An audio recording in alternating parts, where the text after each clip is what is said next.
Hello and welcome back to our channel. Today we're going to be doing a Japanese soup curry, and I'm using some local ingredients. Persimmon, which is wonderful here in Portugal. This is a Japanese persimmon. A lot of people use mango in Japanese soup curry, and because we have such wonderful persimmon, especially the Japanese one, I'm going to use this instead. In fact, many fruit can be used in a curry. You can use peaches, apricots, mango, obviously persimmon, and anything with a little bit of flesh and pulp. So we'll cook these down and we'll add them later. Then I've got a very special feature today. It's a yogurt, sheep's yogurt from Vumba. Joanna has granted me her blessings to use her yogurt in my food, so I'm going to be very lucky to try this out today in this soup curry. The reason why I'm using the lamb one is it's actually very creamy. So normally you would add a cream to the final product of the Japanese soup. So today I'm going to use this yogurt instead, which should give it a bit of a tang. And thank you, Joanna, as well, for this wonderful olive oil that you granted me with too. I think I'll be using it as well. So here we have our first step in the process. We've got some chicken. What I've got is chicken pieces, and I'm using the meat instead of the breast, the juicier meat, because when you use breast, often it becomes dry. So I'm very reluctant to use breast unless I've had a very special request, or if it's a dish that really requires the cleanness of breast. So we've got our chicken pieces nicely cut up there, and here we have a selection that I've chosen for my soup curry. Remember, people will add different things into theirs, so we're going to try these today and see how they come out. This is very experimental, and I will tell you just how it comes out with all honesty. So this here is a red chili paste, okay, or red curry paste, either one. Most of them are the same ingredients, which is normally like your chili, your garlic, your ginger. Some will have tamarind in them. You can have a look and see the variance of your paste and decide what you would like to add or not. This one is a delightful one that I've used often, and it's foolproof, so I'm going with it. And here I've got some curry powder, a teaspoon. This is about a teaspoon and a half of chili paste. Oh, that's a heaped teaspoon. This is garam masala. Okay, we are using that as well as the curry powder because I just want some of the extra spice in that to pick up where the curry powder is missing out, because often your curry powders will just be very basic and you need to add something to it. So here we've got the curry powder, the chili paste, the garam masala, which is a nice combination. And then obviously some salt. I've got about 3 pinches of salt there, and our famous olive oil that Joanna has given me. Right, so we've got about 3 tablespoons of olive oil, a heaped teaspoon of chili paste, and a heaped teaspoon of curry powder, and about a flat teaspoon of garam masala, and our famous persimmon, the yogurt, olive oil, chicken, and here we go. So this is pretty simple, really. You just take everything and you bomb it straight into your marinade. So in goes the curry powder, your chili paste, your garam masala, your olive oil, your salt, and we'll start with that first, and we're going to mix that well before we add the yogurt. So here we go. I'm going to get my hands in there and I'll mix it all up, and we'll get back to you when that's done. Okay, so now for my marinade, I said we're going to be using the persimmon. So before we can use it, we need to reduce it down to a little bit of a paste or a jam. So what we're going to do first is take some butter, very little, not even a teaspoon, pop it into a colander, add your persimmon, which has been chunked up. And off we go. We pop it on low heat and off it goes. Okay, so now there is your chicken with all those wonderful spices and that chili paste blended in with your hand. And then we've got this wonderful persimmon that's been reduced to almost a thick, glunky jam. You can see it's quite thick. And it's got a bit of caramelization in here, so it's actually quite sweet. So that's going to add a bit of sweet and fruitiness to the mix. And of course we've got the wonderful yogurt, which I've sampled and tried. And it is so gloriously thick. Look at that. It really looks like a whipping cream or a culinary cream. And the flavor on it is not very tart, so you can use it as a cream. And I say, this is really spectacular. You can actually taste that it's all natural. So it is going to be perfect for this.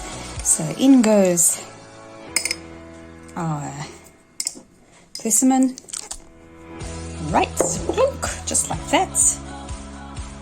And then along with that, we'll throw in our, still in there, our creamy yogurt. Right, and then I'll mix it all together. Okay, so now you can see that everything's been mixed in.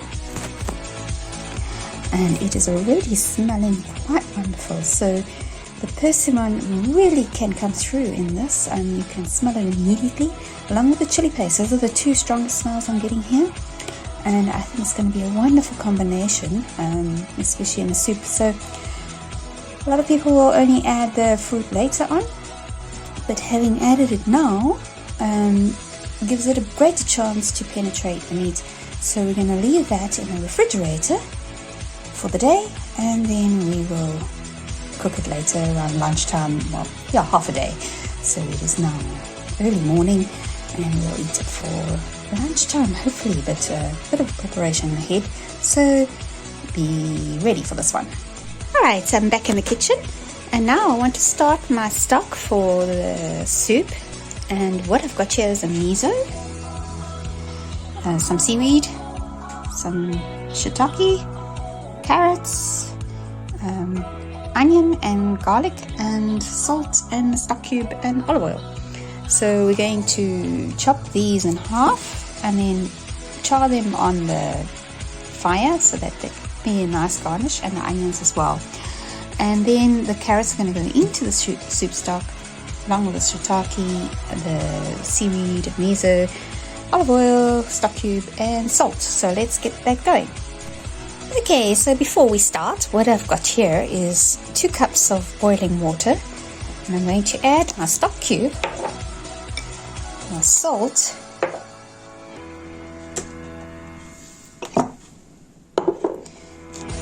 my shiitake to start them getting some hydration, and seaweed,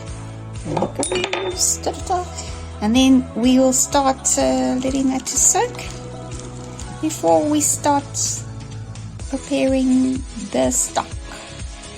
Alright, so I've chopped up some carrots, some onion. So these onions are going to go onto the char with the garlic, and then it will go towards the soup afterwards, and this is going to go into the stock. And here I have the mushrooms that have been, the seaweed that's been sitting in the water with the stock cube. And then I'm going to pour some of this into that miso, and that I'm going to use in the stock just now, so that's going to make it easier to get all the miso paste into the stock. Okay, so we're going to start on the stove now. Okay, so I've tossed some onions and some olive oil onto a wok, and we're just going to get those going.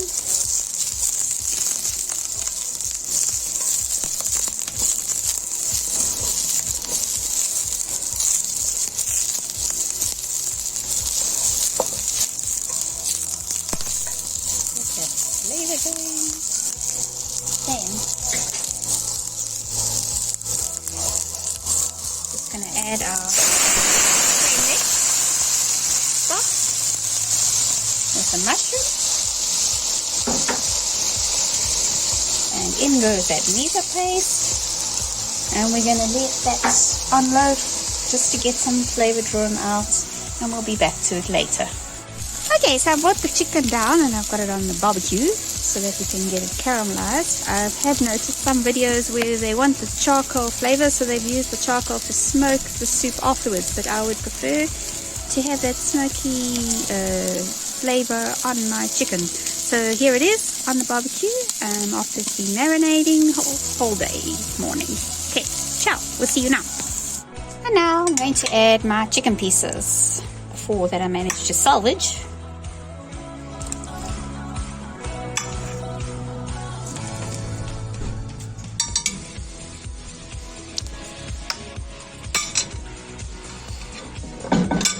So obviously the more people that you have, the more chicken you'll have.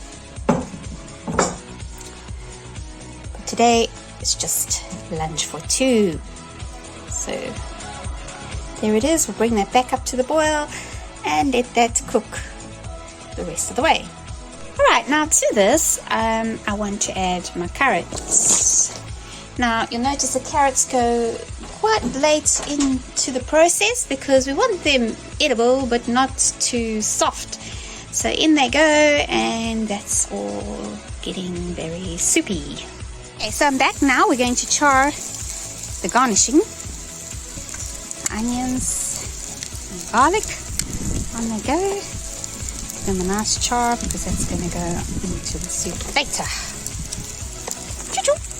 Okay, so our soup has bubbled away quite a bit. I think I'm going to add a pinch of salt just to ensure that we've got some seasoning there.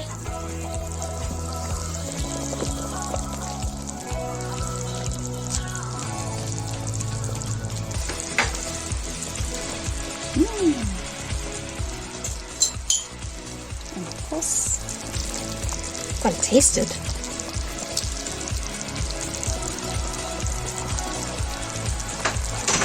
Okay, people, I'm going to leave the reaction for the chef. I can see why this is a winner in Japan. Okay, so there it's beautifully charred. That's going to go into our soup. And use the chef's chicken that he stole. Okay, and there you have it. I've plated my wonderful Japanese chicken curry. And it is just awesome. I can see why soup curry has taken off in Japan. And we're going to give it a good try. The chef has stolen 2 pieces of my wonderfully marinated chicken. Thanks to Joanna for the wonderful yogurt. It has really made a huge difference. And we will tell you how it tastes.